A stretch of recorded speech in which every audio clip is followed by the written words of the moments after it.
hurts us. Yes, more than it hurts us. Enough. We have no time nor patience for such discussions. We have an object that clamors for attainment. Never. Never. Never. I'm a trade unionist. I, a socialist worker. And I'm a communist. I'm an unorganized worker. We're the working class. We're from the Pacific Coast. From the east. From the Northlands. And the South. From all Canada. And we are united. We're from our brothers and sisters, our comrades in Germany. In Great Britain. In China. In the Soviet Union. Comrades, we must remember the deeds and the hopes and the struggles of all those who have fought for the cause of the working class. Our cause. Comrades, we must pledge ourselves to greater struggles, to carry on the fight against the system that has stained with blood and sweat our whole existence. We struggle against hunger, against terror, against war. Against fascism. And we shall defeat them, all our enemies, all through unity. Through united struggle. Strong as steel, we must build our unity. Unity. Unity. Unity. So,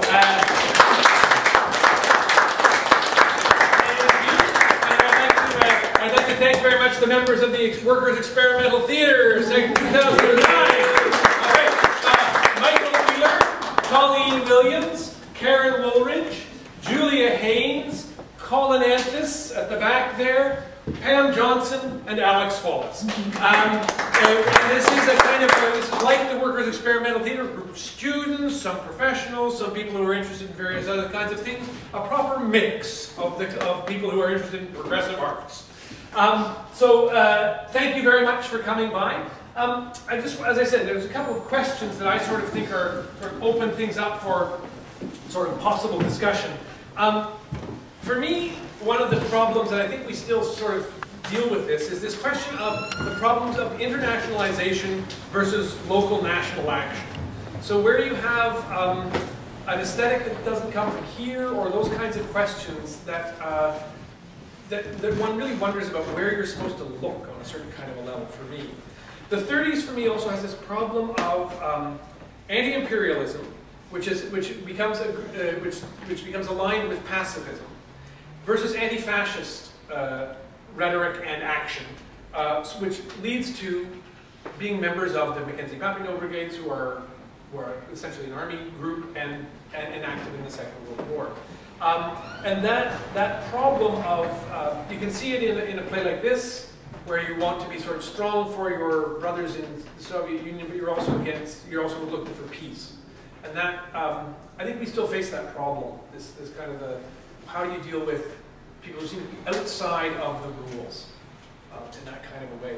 And the other one, which is interesting to me as a professional theater person, is this question of amateur community-based theater versus professionalized theater.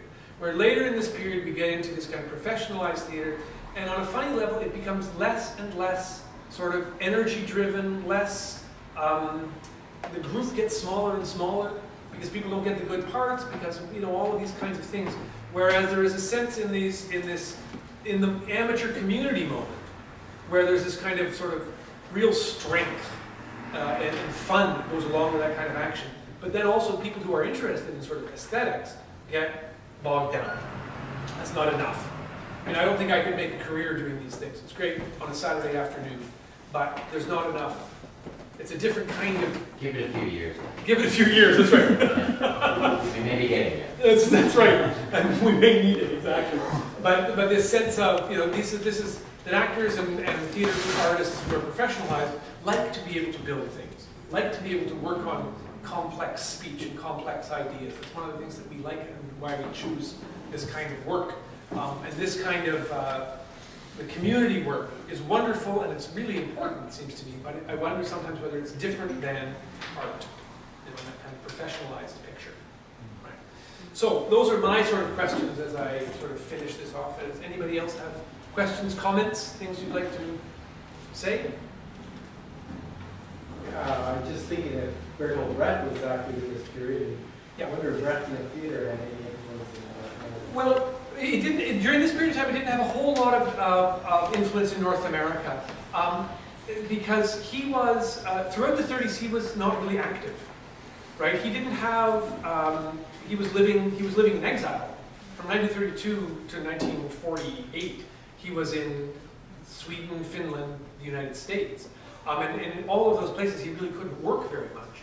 Now, his aesthetic, I think, does have in it, because he grew up and he developed in the 20s in Germany, when a lot of this agitprop kind of stuff was really powerful and strong, and people like Erwin Piscator, who was one of his mentors, and the other sort of communist agitprop groups that he was influenced by. So there's a real sense that his aesthetic also comes from this place on a certain kind of a level. But he himself was not very influential. He wasn't influential in North America really until the 50s.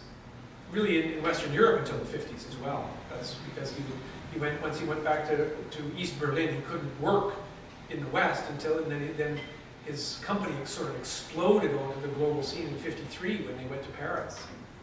They went to the theater festival in Paris, and all of a sudden so they're doing some really amazing things in East Germany. So he's a parallel line, but there's not much. And then growing out of the same root, I would say, which is this 20s leftist propaganda, agitprop kind of sensibility. But he himself doesn't have much or any influence on North America in the 30s. I'm wondering, though, to what extent you use Brecht as an analytic reference point when making sense of this early period. Because it seems, especially in the pieces you presented, I mean, they're highly didactic. Yeah. There's a degree to which they draw from the alienation effect, where people are not characters in the conventional bourgeois sense. But at the very same time, that A effect is fully dissolved within the mass recitation, especially when the actors move to the back of the room. Yeah. Right? So I'm wondering how you might use Brecht to analyze the aesthetic and political implications of what was being done, because it seems to have like countervailing impulses. Yeah, I would agree, and I think that happens. The countervailing impulses are really strong in Brecht, right? This kind of the alienation thing, but also he knew that he had to get an audience's heart, right? It's on a certain kind of a level. He was, in spite of himself, on a certain kind of a level. He continues to write great parts. Right? Every actor would kill to play Catherine or Mother Courage or Shente in that kind of a way, even though they're not supposed to be parts in that kind of a way. But that also, I think a lot of that comes from the fact that he could work for so long with such a great company of actors. That in some ways the mass activity becomes sort of inside the company. And there's something about that too, I think, this sort of sense of the way in which the group action is a political action. Right? We still talk about that. When I was researching these, I thought a lot about some of the crazy music stuff, like broken social scene, those kinds of things, where, particularly as they started, were just sort of people hanging out and doing stuff together. And somehow it becomes music, it becomes action, it becomes political on a certain kind of a level, even though it's not intended that way in the first place. Yeah, I mean, I think for Brecht, you've got to go back to the 20s to be able to sort of put all of this together and see what he's taking from it. But it's really neat the way it sort of crosses over and has this kind of. The question is motivated in part by saying, like, what analytic strategies might we use in the present to make sense of this so that we can draw what will work and what won't? Right. Well, I mean, I think to me, it's the fun. Right? I mean, when I started looking at these things, I thought, I'll be just doing it as sort of some boring old lecture. And then sort of think, well, no, it'd be great fun to have 7 actors up here talking to people out there and seeing what that sort of response is. And it sort of creates a sense of action on that kind of a level, funny kind of a level, in that community sense. Right? Because it is